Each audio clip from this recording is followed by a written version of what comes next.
Digital signature, true crime drama. A daughter's plan to steal all her mother's savings. Imagine trusting your own daughter, only to discover she's stealing everything you've ever worked for. Not with a gun, but with a digital signature. Laptop computer. Meet Nora Weston, a retired lawyer and widowed mother who thinks she's signing a harmless bank update. What she's really signing is the transfer of her entire life savings to her daughter's fake company. But Nora isn't as frail as she looks. Quietly, she gathers evidence, sets digital traps, and launches a flawless counterplan to expose the betrayal. What follows is a chilling game of intellect and emotion. Mother versus daughter, truth versus greed, played out through fake emails, forged signatures, and hidden surveillance. This isn't just a crime story. It's a modern cautionary tale about trust in the age of technology. Stay tuned for Digital Signature, a story of deception, justice, and the power of one woman who refused to be erased. Welcome to African Stories by Asada, the Cynic Driver's YouTube channel. Where are you watching from? Before we dive into the digital signature story, we encourage you to rate the video and tell us in the comments below if you have ever been betrayed by someone you trust or know somebody with same or similar experience or similar situation. Let us know where you are watching from. Like, share, and subscribe so that you will be the first to be notified of our next video coming up. The email looked bland enough. Routine account update. Action required. With the bank's logo, a footer full of legalese, and a link to a familiar portal. Nora Weston's daughter, Alyssa, hovered behind the kitchen island, iPad in hand, voice syrupy. "Mom, they're tightening security. We'll be locked out if you don't sign today." Nora, 76 and once a meticulous trusts and estates attorney, felt the itch in her fingertips the way old pianists feel phantom keys. She had never seen this exact workflow before. The portal asked for a convenience digital signature on a consolidated transfer authorization. Alyssa pointed helpfully to the yellow arrows on the screen. "Just tap and draw your signature here. I'll handle the rest." Nora smiled, set the stylus down, and said she needed her glasses. She didn't get them. She got quiet instead, let the moment pass, and watched where Alyssa put the iPad when she thought no one looked. The form's title, Bank Profile Update, ACH Optimization, tried too hard to sound boring. Alyssa had learned that people sign what sounds boring. She'd built a small empire flipping distressed condos, always bridging cash flow in ways that left bruised contractors. Nora had tolerated it as ambition gone noisy. But lately, bank statements arrived opened, and Alyssa seemed to know when incoming dividends hit. Nora remembered a probate case from 1989, a nephew who siphoned funds using pre-signed checks labeled housekeeping. Fraud wears the mask of errands. "We'll finish this later," Nora said, feigning fatigue. Alyssa exhaled theatrically. "Fine, but the bank will lock the account." When her daughter left for a showing, Nora poured tea, opened her ancient leather folio, and wrote one word: "Verify." Nora called the bank, not the number on the email footer, but the one embossed on her debit card. She asked for the fraud desk and, in that clipped courtroom cadence she never lost, requested a supervisor. "Do you use DocuSign for profile updates?" she asked. "Sometimes," said the rep, "but never for third-party ACH authorizations without in-branch verification." The rep reviewed Nora's recent activity. "We see a pending envelope. Consolidated transfer, beneficiary, a West Holdings LLC. That's not standard." Nora's pen paused midair. "Cancel it," she said.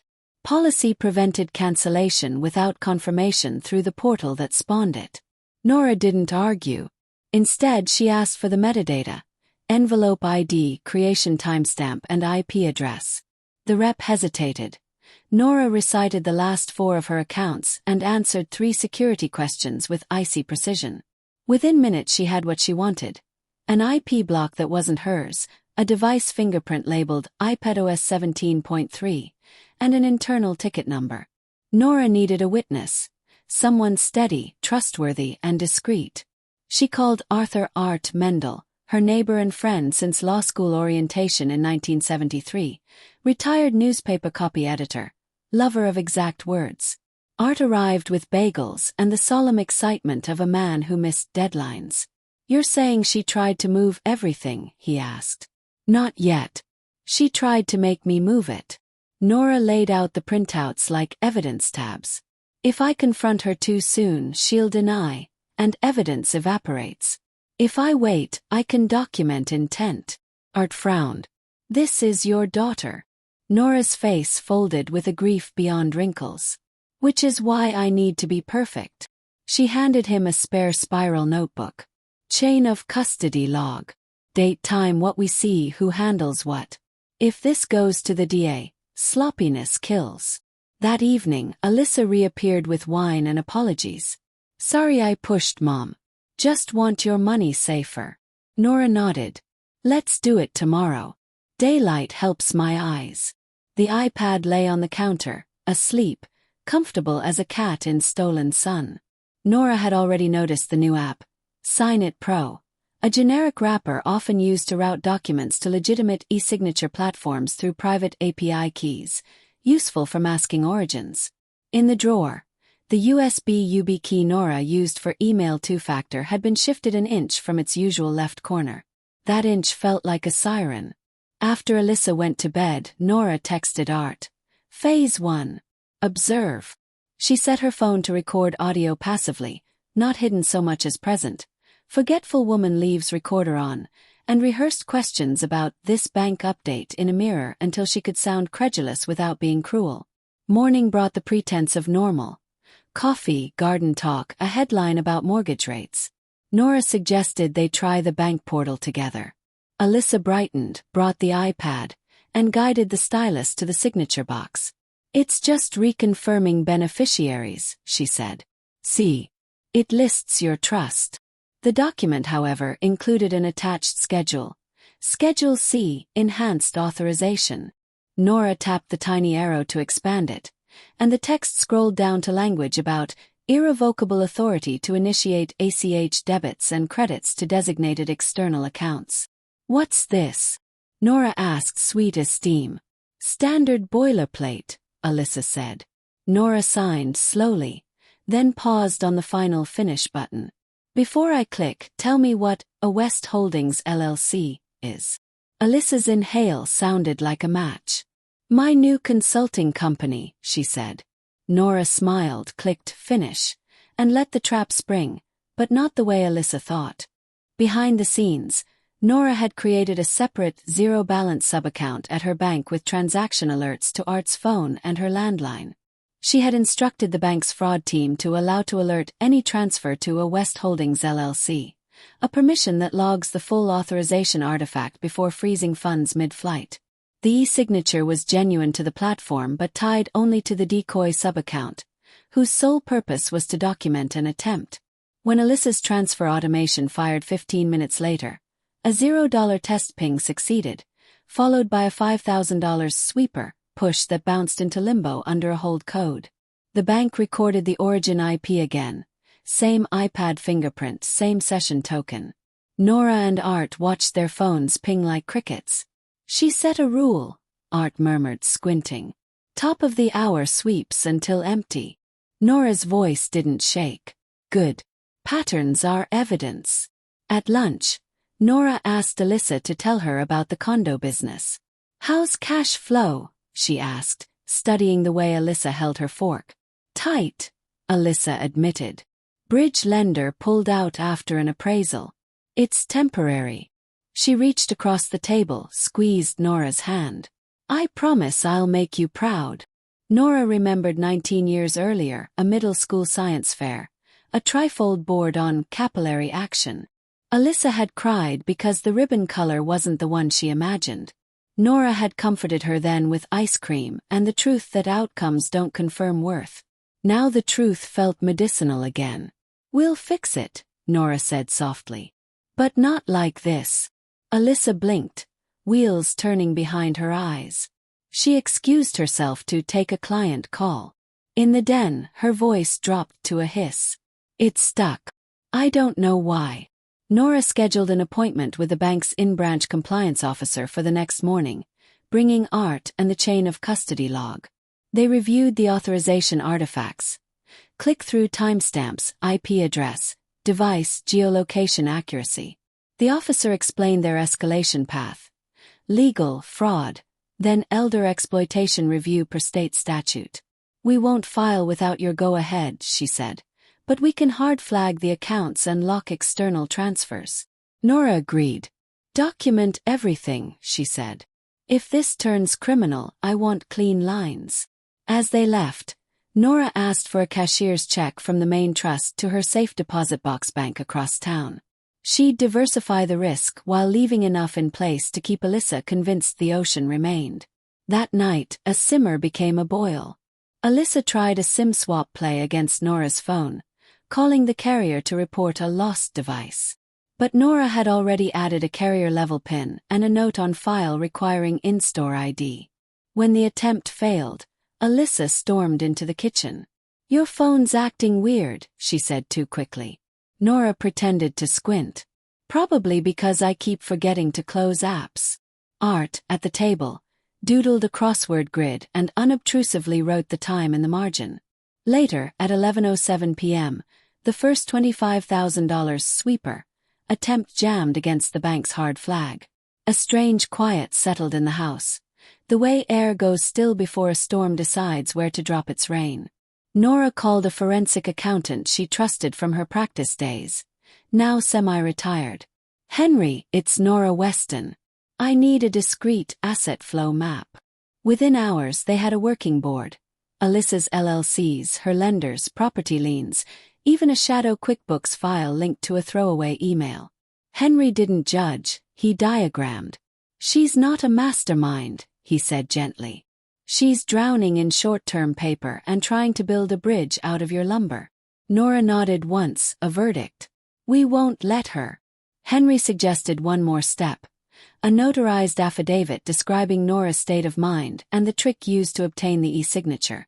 If prosecution comes, contemporaneous statements help. Nora wrote it in crisp, unfussy sentences, the kind of writing that fits neatly under oath. Alyssa pivoted.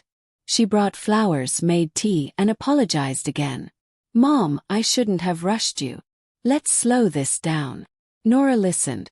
She asked about childhood, vacations, recipes, built a rope of memory between them and laid it on the table. Then she asked precisely, did you send me a bank update email last week? Alyssa's eyes narrowed. No, that was from the bank. Nora slid over a printout of the email header, with the SPF fail and the return path to a domain registered 2 months earlier by Westcap Advisors. A vanity front. Alyssa exhaled through her nose. You're overthinking. Nora smiled in that small courtroom way. Maybe. Tell me why you named your company A West Holdings. Alyssa looked at the window, then back at the chessboard she finally realized she was standing on. The next morning, Alyssa didn't come downstairs.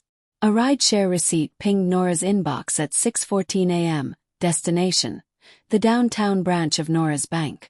Alyssa planned an in-person angle. Nora called the branch manager and left a neutral instruction. If anyone representing me requests changes today, please call my landline on file and use our agreed code phrase. The phrase, "Marigolds are late this year," had been a whim the manager found charming and unforgettable. At 10:22 a.m., the landline rang. Your daughter is here, the manager whispered. She has a photocopy of your ID and a durable power of attorney she says you executed. Nora's voice held. Read the name of the notary. It was a notary known for drive-through deeds in condo parking lots. Please fax me a copy, Nora said. Then ask her to wait. The power of attorney looked legitimate until it didn't. The font on the jurat mismatched the rest. The notary commission number belonged to a different county. The witness line was signed by J. West, an alias Alyssa used when she wanted to sound less like herself. Nora called the notary's office. I never notarized that, the woman said, voice shaky. Nora didn't threaten, she explained. You may be contacted. Tell the truth. You did nothing. She called the bank manager back. Decline any action. I'm on my way. Art drove. Nora rode with her leather folio like a shield.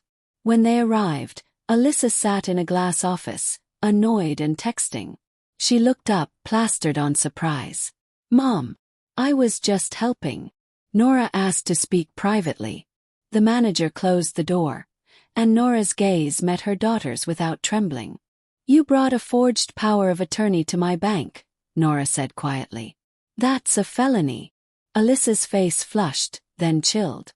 "Prove it," she said, as if daring lightning to forget physics. Nora opened the folio, laid down the email header analysis, the bank's metadata logs, the billing info for the domain, the change of beneficiary schedule attached to the e-signature envelope. She placed her notarized affidavit on top. "I am proving it," Nora said. "And I'm still offering you a way out. You will sign a confession and a restitution agreement, and you will enroll in counseling. If you refuse, I refer this to the district attorney's elder exploitation unit by 5 p.m.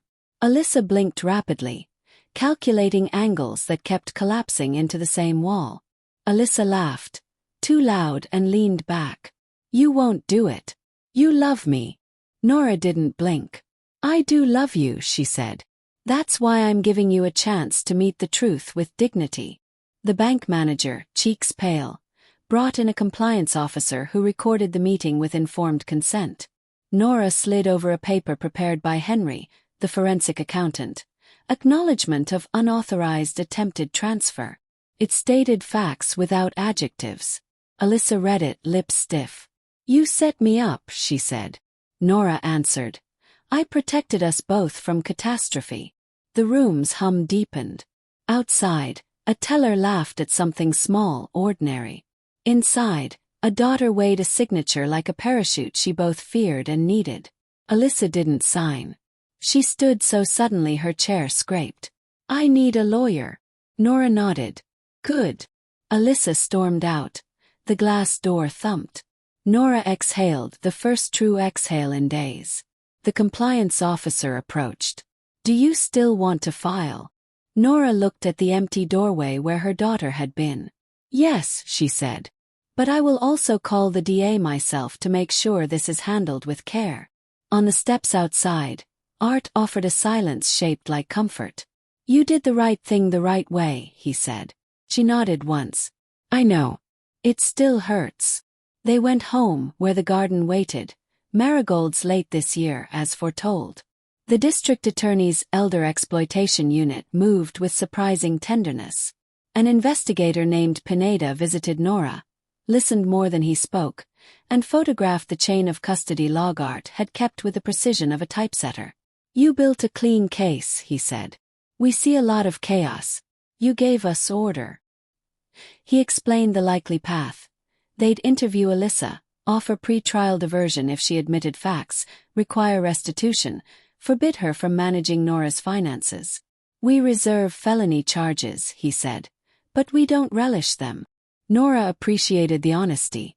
She asked about counseling mandates, financial literacy courses, and the ethics class she once taught to young associates. Pineda smiled. "You're still lawyering," he said. "Good. It helps." Alyssa lawyered up quickly, hiring a boutique defense attorney whose website promised creative resolutions. In their first meeting with the DA, Alyssa tried to reframe the transfers as misunderstood business management. Pineda slid forward the forged power of attorney and the email registration records. The defense attorney's face dimmed, then reset. "We'd consider diversion with conditions," he said. Alyssa resisted, pride pricking like nettles. "I didn't mean to hurt her," she murmured. Pineda answered carefully. "Intent to help your business with another person's money is intent to take." The line hung there, bright as wire. The deal on the table was humane but real. Written admission, restitution plan secured by a lien on Alyssa's next sale, therapy, no contact with Nora's finances, and a year of supervision. Nora didn't celebrate. She baked lemon bars, the recipe Alyssa loved since childhood, weight of sugar and zest balanced like arguments. She left a plate on the porch with a note. "When you're ready to be honest, I'm here." Art objected mildly. "Is that safe?" Nora nodded. "It's not a trap. It's an invitation." That evening a text arrived from Alyssa. "I hate you. Love you. I'm scared. Nora typed and deleted responses until only 8 words remained. Tell the truth. The truth will hold you. She sent it and set the phone face down, the screen a dark mirror that refused to predict. But intrigue rarely travels alone. 2 days later, Nora received a call from a man claiming to be a senior security specialist with the bank, asking to verify activity on your profile. His questions were sloppy but menacingly specific. Someone else had found the scent. Nora ended the call, rang the bank's fraud desk, and learned scammers were likely scraping court calendars for elder exploitation cases and targeting the victims. She stiffened. So the wolves smell blood. She called Pineda and arranged for a phone number change and a temporary forwarding to a secure voicemail service. She informed neighbors to ignore any utility worker visits. Art installed a doorbell camera. A legitimate one, he joked, and set alerts to his phone. The perimeter, now visible, felt more defensible. That night, a white envelope slid under Nora's door. Inside, a single sheet. A screenshot of Nora's living room camera feed, the one pointed at the mantel, with a red circle around the safe. Alyssa didn't know the code. Few did. Nora's fingers went cold. She called Art, then Pineda. Don't touch anything, he said. We'll come. They arrived, dusted, documented. The camera vendor traced the login to an IP used previously by an electrician Alyssa had hired during a renovation. He had installed the cameras. Pineda paid him a visit. The man confessed quickly. He'd been pressured by someone from the condo crew to pull a feed. They said it was to help with insurance claims, he mumbled. I didn't want trouble. He had it now, but smaller, contained. Alyssa denied involvement in the camera stunt, and for once, she may have been clean. The condo underworld that circled her, hard money lenders, expediters, cash flow middlemen, smelled opportunity and chaos. Nora realized the story had outgrown the family. That sharpened her strategy. She met with her estate lawyer and retooled the trust. 2 signature withdrawals, an independent trustee added, special needs style provisions for anyone who demonstrated financial recklessness. It's not punitive, she said.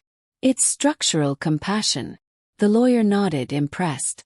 You make a good client, Nora. She smiled without joy. I make a better lawyer. Weeks passed. Alyssa wavered, then signed the diversion agreement. She began therapy, attended a financial ethics course, and worked under supervision on a low-risk renovation. She visited Nora weekly, at first in awkward 15-minute increments, then long afternoons that drifted into dusk. They talked about recipes, marigolds, and the strange way life delivers both justice and hunger. One evening Alyssa asked, "When did you know?" Nora sipped tea. "When you moved my YubiKey an inch," she said. "And when your fear showed up dressed as paperwork." Alyssa stared at her hands. "I thought I was clever." Nora's eyes softened. "You are. Aim it at goodness." The final counterplot unfolded, not in court, but in a small conference room at a title company. Alyssa's last distressed condo was under contract, profits earmarked for restitution. A man arrived with a cashier's check and a grin too bright. The escrow officer frowned. "Your ID doesn't match," she said. The man shrugged, left and vanished. Minutes later Pineda texted. "Sting successful. Crew targeting elder cases disrupted. Multiple arrests." Alyssa looked at Nora, eyes wide. "I didn't set that up," she whispered. Nora smiled quietly. "I did. You're not the only one who can line up dominoes." Alyssa laughed, a sound that finally carried air. "I'm so tired," she said. Nora reached for her hand. "Then rest. Let consequences do their work." Restitution cleared in 3 installments.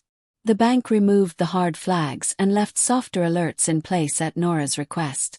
The garden finally filled with marigolds that refused to be on time for anyone but themselves. Art brought over the crossword, now permanently shared.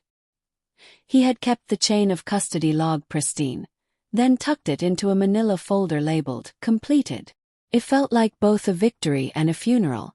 At their next check-in, Pineda summarized the arc with a tidy brutality of bureaucratic prose: attempted unauthorized transfer, forged instrument, diversion agreement, restitution complete, no further action. "You did an extraordinary thing," he said to Nora on the porch. "You exposed a crime and protected a family."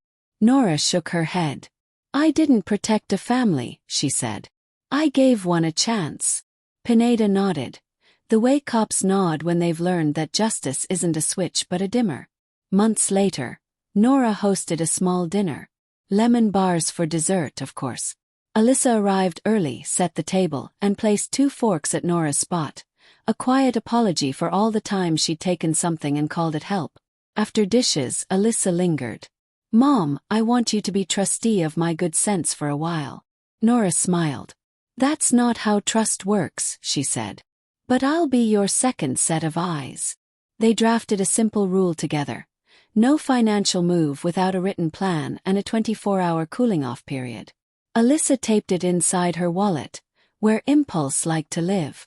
When spring came, the bank sent a notice, real this time, announcing a new fraud monitoring pilot. They asked Nora to advise. "You've lived it," the letter said. She accepted, not for money but for the pleasure of turning pain into structure. She recommended phrases people could understand, flags tuned for ELDA patterns, and a human on the line when fear knocked. The pilot lowered losses. A footnote in an internal report credited Nora Weston, Ret. with the concept of allow to alert decoy subaccounts for evidence capture. It made her laugh. "My legacy is a mousetrap," she told Art. "An elegant one," he replied. On a quiet Sunday, Nora and Alyssa walked the neighborhood. They passed the bank, the title company, the notary office that had almost become an accessory to a story it didn't want. Alyssa squeezed Nora's arm. "Do you forgive me?" she asked. Nora considered honestly. "I forgive the daughter who came back," she said. "I remember the one who left." They stopped at the garden store and bought marigold starts even though the timing was wrong. Back home they planted them anyway, agreeing to let some things bloom late, some early, and some not at all, and to love the garden for what it was. A living record of choices, guarded by a woman who knew how to sign her name and when not to. A quick reflection. The story of Digital Signature is a haunting yet deeply human portrait of betrayal, justice, and redemption in a digital age where deception wears the face of family. It shows how greed, even dressed as necessity, can corrode love, and how knowledge and patience can be the strongest defenses against manipulation. Nora's quiet resilience and intellect remind us that wisdom doesn't fade with age. It sharpens with experience. Her methodical approach, collecting evidence, building a case, and waiting for truth to reveal itself, contrasts powerfully with her daughter's impulsive cunning. Yet beneath the thriller's tension lies a universal ache, the grief of realizing that protection must sometimes come from those we love, not just for them. The story exposes the modern dangers of digital convenience, how a single signature can transfer not just money but trust. In the end, Nora's triumph isn't revenge but restoration, reclaiming dignity, setting boundaries, and turning pain into purpose. Moral lesson. Digital signature delivers a powerful warning. Trust without vigilance can be the most dangerous signature of all. The story reminds us that love, no matter how deep, should never blind us to truth. Family bonds can be sacred, but they can also be exploited when integrity dies and greed takes root. In a world where technology makes deception easy, wisdom and patience become our greatest defenses. Nora's courage proves that justice doesn't always come from the courts. It begins when one person refuses to be silent, even against their own blood. The true strength lies not in revenge, but in restoring truth with dignity and protecting others through knowledge. We must learn, like Nora, that forgiveness and accountability can coexist, and that real love demands both. Ultimately, the story teaches: protect your heart, guard your signature, and never underestimate the quiet power of a clear mind. Thanks for watching. Please leave comments, like, share, and subscribe so that you will be the first to be notified of our next video, coming up.